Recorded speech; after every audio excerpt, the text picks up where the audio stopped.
اور جس طرز میں حضور نے ہمیں حدیث سکھائی ہے نا، اس رنگ میں کبھی آپ حدیث کو سیکھیں، سمجھے نا۔ حضور فرماتے ہیں جس طرح دریا میں ڈوبنے والا سہارا تلاش کرتا، دریا میں اسے کتنی کو جلدی ہوتی ہے، غوطے لگ رہے ہوتے ہیں، وہ اس طرح کا نہیں ہوتا کہ میں عصر کی نماز کے بعد پھر آؤں گا تجھے نکالنے، اس طرح تو نہیں نہ ہوتا۔ دریا میں ڈوبنے والا اس طرح کشتی سہارا تلاش کرتا ہے، حضور فرماتے ہیں اس طرح قبر میں جانے والا دعاؤں کا انتظار کرتا ہے۔ آپ نے دیر کر دی دعا مانگنے میں، ختم دلانے میں دیر کر دی، خود صبح و شام ہمہ وقت دعا۔ ابھی آپ آیتیں سن رہے تھے سورہ ابراہیم کی، اللہ نے نماز میں رکھ دی، ربنا اغفر لی وَلِوَالِدَيَّ وَلِلْمُؤْمِنِينَ يَوْمَ يَقُومُ الْحِسَابُ۔ ایک تو انہیں یاد رکھیں، خوب دعا کریں، اور دوسرا کوشش کریں کہ وہ جو نیکیاں کرتے تھے وہ نیکیاں بھی جاری رہیں، جن لوگوں سے ان کا اچھا تعلق تھا وہ تعلق بھی قائم رہے، یہ بھی کوشش کریں کہ ان کے لیے صدقات و خیرات کریں، اور قیمتی صدقہ دے۔ قیمتی، میں بات ختم کرنے لگا ہوں، بس قیمتی صدقہ دے، قیمتی۔ 15 تولے سونا گھر میں پڑا ہوتا ہے، قیمتی ہوتا ہے نا۔ کبھی کسی نے چوک میں بتایا کہ آج 15 تولے سونا میرے گھر میں پڑا، بولو نا، لگتا ہے تو 10 چھڑنا ہے۔ اگر گھر میں 50 لاکھ روپے کیش پڑا ہو تو چوک میں گلی میں آ کے آپ بات کریں کہ گھر میں پیسے پڑے ہیں، کیوں؟ کہ وہ قیمتی ہیں، کوئی لے نہ لے۔ تو یہ جو 5000 مسجد دیکھ کے سارے محلے کو بتاتے ہو یہ بھی صدقہ تھا، یہ بڑا قیمتی چیز تھی، یہ بتانے والا نہیں تھا، یہ تو نیکی تو قیمتی تھی۔ قیمتی چیز جو ہوتی ہے وہ تو چھپائی جاتی ہے کہ بتائی جاتی ہے۔ یہ جو بیٹیاں ہیں نا اسلام کی مائیں بہنیں، یہ قیمتی ہیں، اس لیے اسلام انہیں کہتا ہے تم گلیوں اور چوکوں میں آنے والی نہیں، قیمتی چیزیں، قیمتی چیزیں گھر کے اندر رہا کرتی ہو، تم قیمتی چیزیں ہو، تمہارا وجود قیمتی ہے، تم کبھی ماں ہو، کبھی بیٹی ہو، کبھی بہن ہو، کبھی بیوی ہو، قیمتی ہو۔ اس لیے تمہیں اسلام کہتا ہے کہ گھر کے اندر رہو گی تو تمہاری قیمت رہے گی۔ کچھ چیزیں ایسی ہیں جو چوکوں میں گلیوں میں پھیل جائے تو ان کی قیمت نہیں رہتی، اس لیے تمہیں کہا جاتا ہے کہ گھر میں رہو۔ یہ جو تمہیں چوکوں میں لاتے ہیں یہ تمہیں بے وقت کرنا چاہتے ہیں۔ اللہ کا ایک بندہ تھا، وہ بازار سے گزر رہا تھا، بلکہ اس کی رحمتیں بہانے ڈھونڈتی، ذرا دیکھیے منظر۔ تو اس نے دیکھا ایک شرابی ہے، وہ گندی نالی پہ گرا ہوا ہے اور گندے پانی سے اس کا منہ گندا ہو رہا ہے۔ انسان کے احترام کے ناطے دل میں ترس جاگا اور اس کو وہاں گندی نالی سے اٹھایا اور اس کا منہ دھویا اور گھر کا رستہ دکھایا۔ خیر شام ہوئی، رات پڑی، جب پچھلا پہر ہوا تو وہ بزرگ جنہوں نے دن کو شرابی کا منہ دھویا تھا تو وہ مسجد میں تہجد پڑھنے کے لیے آئے تو کیا دیکھا کہ وہی شرابی جو دوپہر کو گندی نالی پہ دھت پڑا تھا آج اس بزرگ سے بھی پہلے مصلی پہ کھڑا ہو کے نماز پڑھ رہا ہے۔ تو بڑی حیرت ہوئی کہ یہ تو وہ دن والا شرابی ہے اور میں نے آج اس کا منہ دھویا تھا، نشے میں دھت پڑا تھا۔ تو حیرت کا اظہار کیا تو ہاتف سے آواز آئی، میرے بندے تو نے اس کا منہ دھو دیا تھا، میں نے اس کا دل دھو دیا ہے۔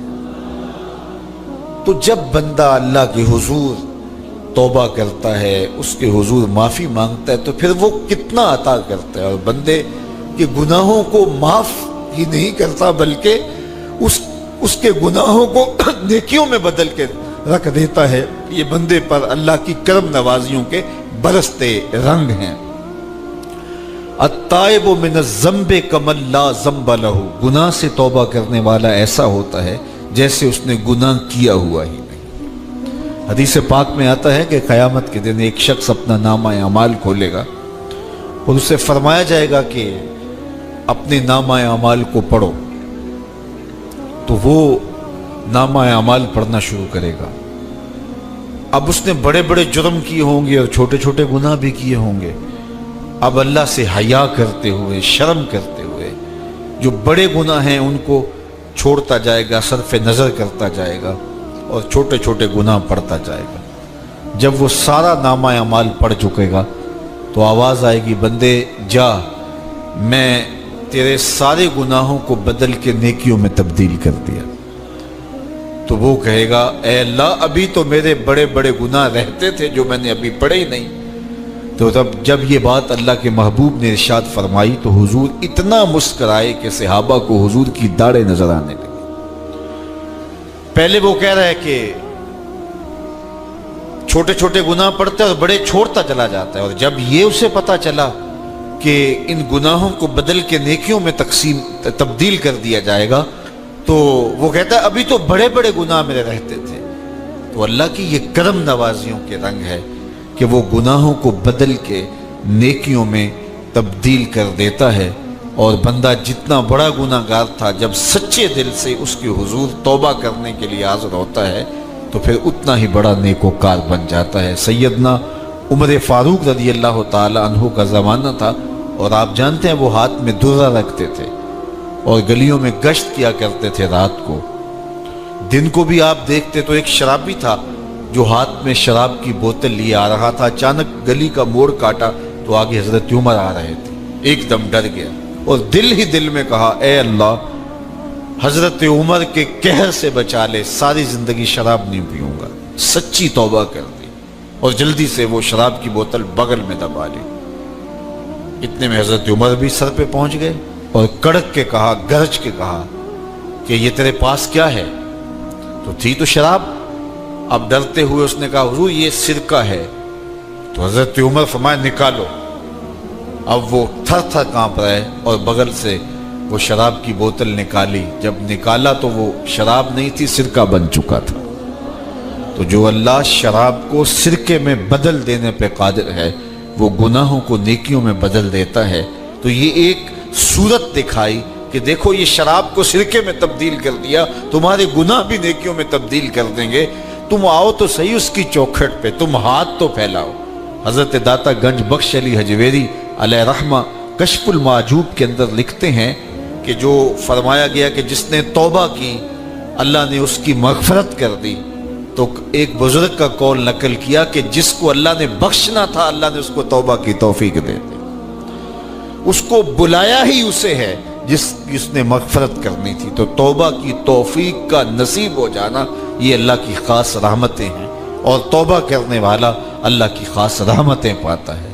توبہ کرنے والا جب اس کے حضور حاضر ہوتا ہے تو اللہ تعالیٰ اس پہ بہت خوش ہوتا ہے۔ اللہ کے محبوب علیہ السلام نے باقاعدہ ایک مثال سے یہ حقیقت سمجھائی کہ توبہ کرنے والے کے لیے اللہ کی خوشی کا عالم کیا ہوتا ہے، اللہ کیسے خوش ہوتا ہے توبہ کرنے والے پر۔ تو حضور نے ارشاد فرمایا ایک بندہ لمبا سفر کر کے اور صحرا کے اندر ایک لمبے سفر پہ تھا، تو راستے کے اندر اس نے چند لمحوں کے لیے سستانے کے لیے، دوپہر کاٹنے کے لیے ایک درخت کے ساتھ اپنا جانور باندھا اور خود سو گیا۔ اس کا خیال تھا چند لمحوں کے لیے آنکھوں کی نیند نکالوں گا اور آگے بڑھ جاؤں گا، اس لیے اس نے سامان بھی سواری اونٹ کے اوپر جو لدا ہوا سامان تھا، اس میں کھانا تھا، پینا تھا، دیگر ضروریات کی چیزیں تھیں، تو وہ بھی نہیں اتارا، کجاوے پر ہی پڑا رہا کہ چند لمحوں کے لیے میں نے کمر سیدھی کرنی اور آگے چلے جانا ہے۔ تو تھوڑی دیر کے بعد اس کی آنکھ کھلی تو کیا دیکھتا ہے کہ اونٹ ماں ساز و سامان کے غائب ہے۔ تو صحرا میں اونٹ کا گم جانا زندگی گم جانے کے مترادف ہے۔ تا حد نظر نہ کوئی آبادی، نہ کوئی انسانی وجود، تو پھر زندگی نہیں موت کے منہ میں اپنے آپ کو دھکیل لینا ہے جنگل میں اگر آپ کے پاس کچھ باقی نہیں بچتا ہے۔ تو اس نے دیکھا کہ سواری غائب ہے، سواری غائب ہے تو اس کے اوپر جو سامان تھا وہ بھی غائب ہے، تو وہ دائیں بائیں بھاگا دوڑا اس خیال سے کہ میں جو ہے وہ اپنی سواری کو تلاش کر لوں، لیکن سواری نہیں مل پائی۔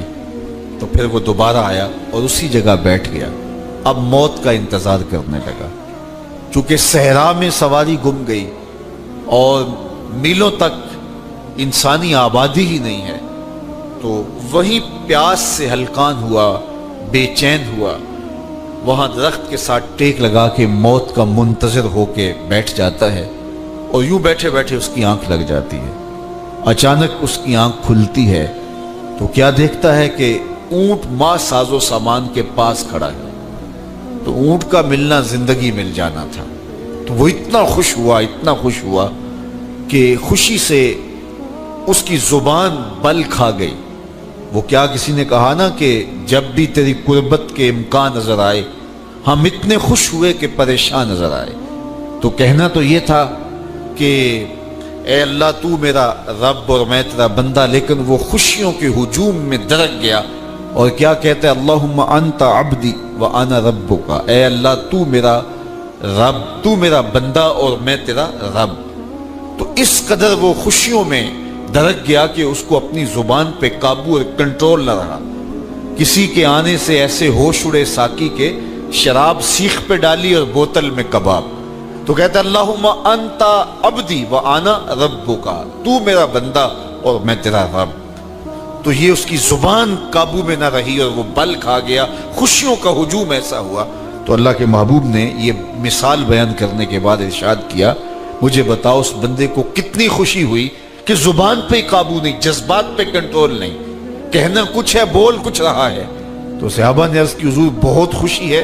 تو فرمایا جس طرح یہ بندہ اونٹ کے ملنے پر واپس آنے پہ خوش ہوا، حتیٰ کہ خوشیوں کے ہجوم میں اس کی زبان بھی قابو میں نہیں رہی، یہ بتا رہا ہے خوشیوں کے وفور کا عالم اور مسرتوں اور جو ہے وہ خوشیوں کی کثرت کا عالم بتا رہا ہے. تو فرمایا یہ بڑا خوش ہوا جب کوئی بندہ پلٹ کے مالک کی دہلیز پہ آتا ہے، اللہ اس سے بھی زیادہ خوش ہوتا کہ میرا بندہ میری چوکھٹ پہ آ گیا. تو پھر اللہ یہ نہیں دیکھتا کہ اس کے گناہ کتنے ہیں، سمندر کی جھاگ کے برابر بھی گناہ ہو تو معاف کر دیے جاتے ہیں، اس لیے کہ میرا بندہ پلٹ کے میری چوکھٹ پہ آیا. تو توبہ اللہ کو محبوب ہے، اللہ کو مطلوب ہے، اللہ کو چاہیے کہ بندہ اس کے حضور آئے اور پھر اللہ جل شانہ اس کی مغفرت و بخشش فرما دیتا ہے. یہ موسم نور کے موسم ہے. عام دنوں میں بھی توبہ کرو، دن میں کرو یا رات کو کرو، کسی بھی مقام پہ توبہ کرو، اللہ معاف کر دینے والا ہے. لیکن یہ خاص ایام تو ایسے ہیں کہ اللہ کی رحمتیں بندوں کو معاف فرما دیتی ہیں. اور اگر کوئی توبہ کا جو ہے وہ دامن پکڑ کے آ جائے، اس کے حضور حاضر ہو جائے، تو پھر اللہ تعالیٰ جل شانہ بندوں کی خطائیں بھی معاف کرتا ہے اور ان کے گناہوں کو بدل کے نیکیوں میں تبدیل کر دیتا ہے. خوش نصیب ہیں وہ لوگ جو ان بابرکت ایام میں اپنی بخشش کا سامان کر لیتے ہیں، اور ان سے بڑا بدبخت بھی کوئی نہیں جو ان سہانے موسموں میں بھی پیاسے رہتے ہیں اور ان موسموں میں بھی ان کی بخشش و مغفرت نہیں ہو پاتی. رت سہانی ہو، موسم اچھا ہو، تو مجھے بتاؤ کہ جو اس موسم میں بھی اپنے آپ کو محروم رکھے تو اس سے بڑی بد نصیبی کیا ہوگی. اللہ کے محبوب علیہ السلام نے منبر کی تینوں سیڑھیوں پہ قدم رکھتے ہوئے آمین آمین پکارا. تو حضور علیہ السلام سے عرض کیا گیا یا رسول اللہ صلی اللہ علیہ وسلم، ہر سیڑھی پہ قدم رکھتے ہوئے آپ نے آمین کہا، تو آپ نے کس بات پہ آمین کہا؟ فرمایا جبریل امین حاضر خدمت ہوئے اور انہوں نے کہا اس شخص کی ناک خاک آلود ہو جو ماہ صیام رمضان المبارک کو پائے اور اپنی بخشش نہ کروا سکے. تو میں نے اس پہ آمین کہا کہ اتنا مقدس مہینہ نصیب ہو، اتنا سہانا موسم آئے اور وہ پھر جہاں کھڑا تھا وہی کا وہی کھڑا رہے. میں اور آپ اپنا محاسبہ کر سکتے ہیں.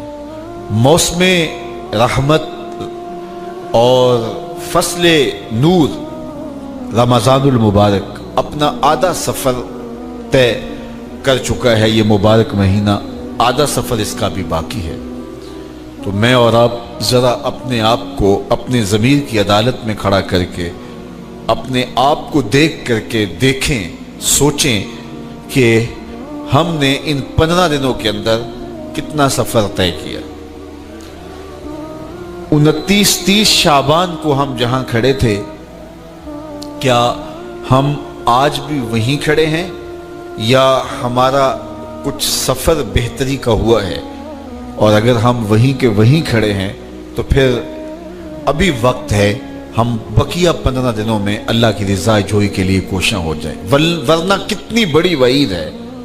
جبریل دعا کر رہے ہیں اور اس پہ حضور آمین کہہ کے مہر لگا رہے ہیں. اس شخص کی ناک خاک آلود ہو جو ماہ صیام کو پائے اور اپنی بخشش نہ کروا سکے. مجھے اور آپ کو پتہ ہے کہ ہم کہاں کھڑے ہیں. بل الانسان علی نفسہ بصیرہ ولو القی معاذیرہ. انسان خود اپنے آپ کو جانتا ہے کہ میں کہاں کھڑا ہوں. وہ اپنے آپ کو خود دیکھتا ہے.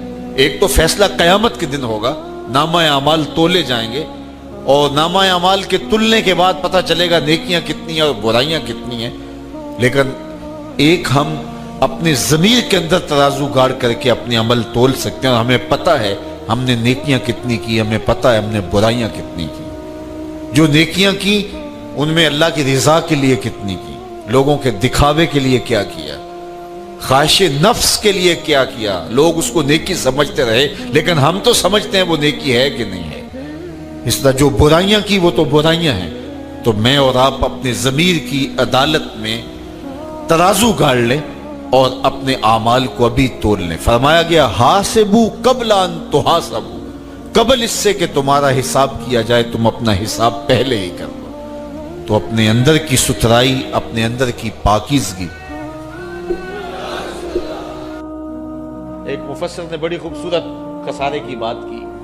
وہ کہتا ہے کہ خسارہ یہ ہے کہ ایک شے کو ایک حسن دیا گیا ہے, دوسرے حسن سے اسے محروم رکھا گیا ہے, تو وہ شے کہتی ہے کہ میں خسارے. مثال کے طور پہ یہ پھول ہی ہیں, ان میں خوشبو ہے لیکن روشنی نہیں ہے. اندھیرے میں رکھ کے چراغاں نہیں کیا جا سکتا. چاند میں روشنی ہے لیکن خوشبو نہیں ہے. تو چاند کہتا ہے میں خوشبو کے خسارے میں ہوں, پھول کہیں گے میں روشنی کے خسارے میں ہوں. اسی طرح بلبل کہتے ہیں میری آواز میں تو جادو ہے لیکن میرے پنجوں میں زور نہیں ہے. شیر کہتا ہے میرے پنجوں میں تو زور ہے لیکن میں اڑنا نہیں جانتا. کوئل کہتی ہے میری آواز میں تو جادو ہے لیکن رنگ میرا کالا ہے. مور کہتا ہے میرا رنگ بڑا سونا لیکن میرے پاؤں بدصورت ہے. ہر شے کسی نہ کسی طرح خسارے میں. انسانوں کو دیکھ لیں, ایک بچے سے پوچھ لیں, وہ کہتا ہے میرے پاس بچپنے کی معصومیت تو ہے تو لیکن میرے پاس جوانی کا زور نہیں ہے. ایک جوان سے پوچھیں, وہ کہتا ہے میرے پاس جوانی کا بانک پن تو ہے لیکن میرے پاس بڑھاپے کے تجربے نہیں. ایک بوڑھے سے پوچھیں, وہ کہتا ہے میرے پاس بڑھاپے کے تجربے تو قطار اندر قطار ہیں لیکن میرے پاس اب بچپنے والی معصومیت نہیں رہی. وہ اپنی خوشی سے آنا, وہ اپنی خوشی سے جانا. اقبال نے کہا تھا جنبش زنجیر در سے لطف آتا تھا مجھے.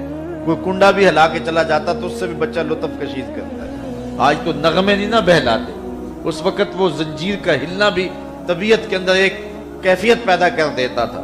اپنے جل جانے کا بھی احساس نہیں تھا, جلتے ہوئے شعلوں کو چھیڑا کرتے تھے. اب تو ایک آنسو بھی باعث رسوائی ہے, بچپن میں جی بھر کے رویا کرتے تھے. آج دنیا چاند پہ پہنچنے کے لیے بے چین ہے. کیسا زمانہ تھا جب خود ہی چاند ہوا کرتے تھے.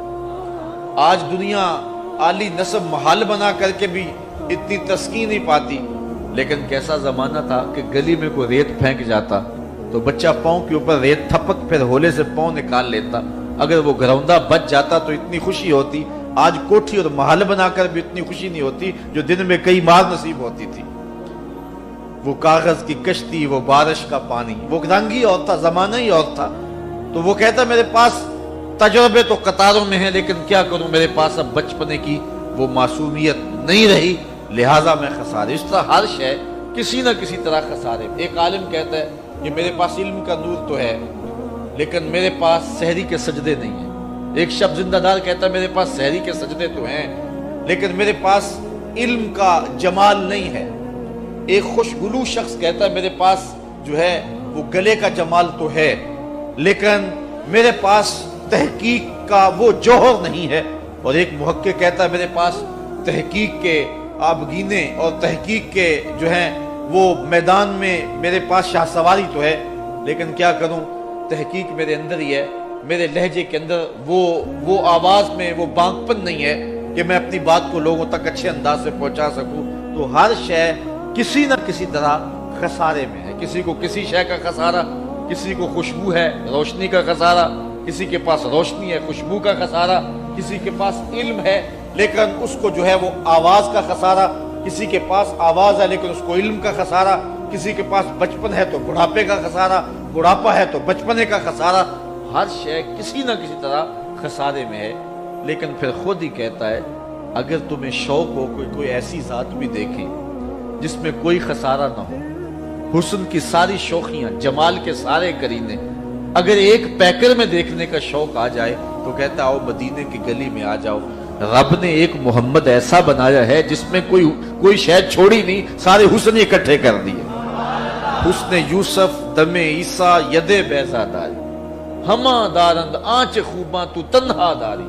تم نے پھوٹتے ہوئے جھرنوں کا حسن دیکھا ہوگا، تم نے بہتی ہوئی ندیوں کا جمال کشید کیا ہوگا، تم نے پربتوں پر اگے ہوئے جو ہے وہ درختوں کا لطف اٹھایا ہوگا، تم نے ساون کے موسموں میں سرمئی بادلوں کا مزہ لیا ہوگا، برستی برکھا کا لطف بھی اٹھایا ہوگا، تم نے جو ہے وہ مرغزاروں، لالازاروں، کوساروں، جوئے باروں کا لطف بھی اٹھایا ہوگا۔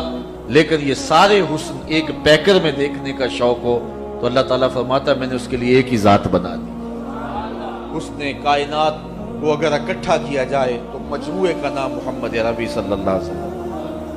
ہر شے خسارے میں ہے الا الذین آمنوا وعملوا الصالحات وتواصوا بالحق وتواصوا بالصبر۔ اب ہر خسارے میں، خسارے سے بچے گا کون؟ جس کے پاس چار دولتیں، الا الذین آمنوا وعملوا الصالحات وتواصوا بالحق وتواصوا بالصبر۔ پہلی چیز ایمان ہے جس کے پاس، کیونکہ ایمان سب سے بڑی متاع ہے۔ ایک شخص کے پاس دنیا کی ہر دولت موجود ہے، ہر آسودگی موجود ہے، جو خواہش کرتا ہے پوری ہوتی ہے، لیکن اس کے پاس دولت نہیں ہے، وہ کوڑی کا شخص نہیں ہے۔ ایک شخص کے پاس جھونپڑی ہے، رہنے کے لیے مکان بھی نہیں ہے، لیکن اس کی حالت یہ ہے کہ سینہ ایمان سے جگمگا رہا ہے، تو وہ خوش نصیب ہے زمانے کا۔ سب سے بڑی دولت اس دنیا پہ کمایا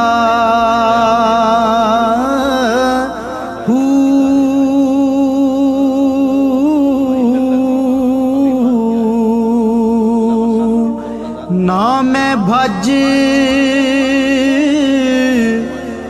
مسیتی وڑیا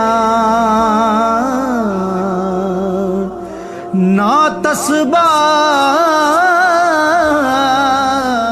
جاننے کو چڑیا بھی جانتے یہ پھول کھلا ہے، لیکن رقص بسمل کے تماشے تو بلبل ہی کرتی ہے۔ تو ایمان جاننے کا نام نہیں ہے، ایمان ماننے کا نام۔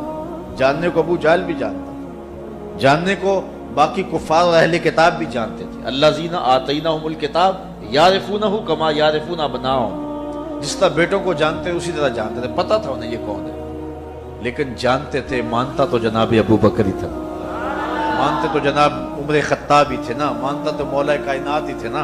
تو اصل ماننے کا نام ایمان ہے، جاننے کا نام ایمان نہیں ہے۔ تو اب ایمان کا سادہ مفہوم کیا ہوا کہ حضور کی ذات سے وابستگی کا نام، دل بستگی کا نام ایمان، روحی اور قلبی تعلق اور نسبت کا نام ایمان، حضور سے وابستہ ہو جانے کا نام ایمان۔ وہ ایک زمانہ تھا، آج کل تو وہ دور گزر گیا، وہ چکی سے آٹا پیستے تھے۔ جو پرانے لوگ ہیں انہوں نے چکی دیکھی ہوگی، اس کی شکل صورت ذہن میں آ گئی ہوگی۔ اب بھی عجائب گھروں میں اور مختلف جگہوں پہ وہ چکی موجود، آپ نے بھی دیکھی ہوگی۔ چکی اوپر اس کے دو پتھر ہوتے ہیں، ایک نیچے والا ایک اوپر والا۔ نیچے والا ساکن ہوتا ہے، اوپر والا متحرک ہوتا ہے۔ درمیان میں کلی ہوتی ہے، اس کے آس پاس تھوڑی سی خالی جگہ ہوتی ہے، اور اس پہ دانے ڈالتے ہیں جس کو ہم اپنی زبان میں گالا کہتے ہیں۔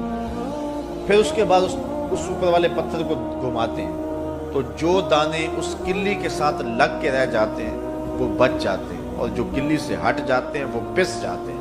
اللہ کہتا ہے محبوب قسم تیرے زمانے کے انسان خسارے میں ہے، بچے گا وہی جو تیرے دامن سے لپٹ کے رہے۔ بغداد میں ایک بزرگ تھے تو درزیوں کا کام کرتے تھے۔ اللہ کے نبی حضرت ادریس علیہ السلام بھی درزیوں کا کام کرتے تھے۔ خوش ہوئے نا بات سن کے؟ پیشہ کوئی بھی برا نہیں، ایک برا ہے وہ ہے ہاتھ پھیلانا، اس کے علاوہ کوئی پیشہ برا یہ برا نہیں، یہ ہاتھ پھیلانا برا ہے۔ حضرت شیخ محمد بن حسن کہتے ہیں کہ وہ بزرگ جو تھے نا، امام غزالی نے لکھا ہے، وہ درزیوں کا کام کرتے تھے، تو اس زمانے میں نا کھوٹا سکہ بھی کبھی کبھی آ جاتا تھا۔ کھوٹا سکہ پرانے لوگوں کو تو پتہ ہوگا، چلو نوجوانوں کو بتا دیتا ہوں، چاندی کے سکے ہوتے تھے تو اوپر سے جب وہ گھس جاتا تھا نا نمبر، تو اس کو کہتے تھے اب کھوٹا ہو گیا۔ کیوں جی بزرگوں ایسے ہی ہے، وہ گھس جاتا تھا تو کہتے تھے سکہ وہ چلتا نہیں تھا کہیں بھی۔ تو وہ بابا جی کی دکان مشہور ہو گئی تھی کہ وہاں کھوٹے سکے بھی چل جاتے، لوگ دے آتے تھے کھوٹے سکے۔